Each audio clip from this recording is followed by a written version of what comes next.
నిజంగా బ్రతికుండగా మనం ఆదరించలేనటువంటి వారు చనిపోయిన తర్వాత మనం ఎంత ఓదార్చినా ఉపయోగం లేదు కదా. నిజంగా దేవుడు మనకిచ్చిన ఆయుష్కాలం చాలా స్వల్పమైనటువంటిది. ఈ స్వల్పమైన ఆయుష్కాలంలో కేవలం మన కొరకు మాత్రమే కాకుండా ఈ ప్రకృతిలో ప్రతిదానిని మనం ఆలోచించినప్పుడు అది బ్రతుకుతుంది, అనేకులకు బ్రతుకునిస్తూ ఉంది. అది క్రిమి కీటకాల దగ్గర నుండి మహావృక్షాల వరకు ఏది ఆలోచించినా అవి బ్రతుకుతూ అనేకులకు చేదతీరుస్తున్నాయి, బ్రతుకునిస్తున్నాయి. మరి మనం వాటన్నిటికంటే బైబిల్లో ఒక మంచి శ్రేష్టమైన మాట ఏంటంటే వాటన్నిటికంటే శ్రేష్టమైన జీవితాన్ని దేవుడు మనకిచ్చాడు.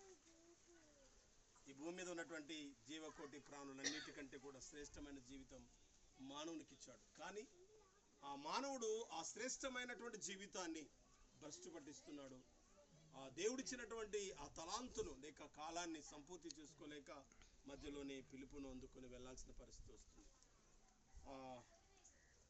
మనందరము కూడా ఇక్కడికి వచ్చాం చనిపోయినటువంటి సాయం గారిని జ్ఞాపకం చేసుకోవడం కోసం. వారు కోల్పోయిన ఆ కుటుంబాన్ని దేవుడు ఆదరించాలని ఓదార్పు మాటలు తెలియజేయడానికి వచ్చాం. మరి దేవుడు వారి యొక్క కన్నిటి ప్రతి బాష్ప బిందువును తుడిచివేనుగాక. మరి మన మధ్యలో ఉన్న వస్త్రమయ్య గారు ఒక 2 నిమిషాలు వర్తమానాన్ని పంచుకుంటారు. తదనంతరం ప్రార్థన, ప్రభు నేర్పిన ప్రార్థన ఆశీర్వాదంతో ముగించుకుంటారు.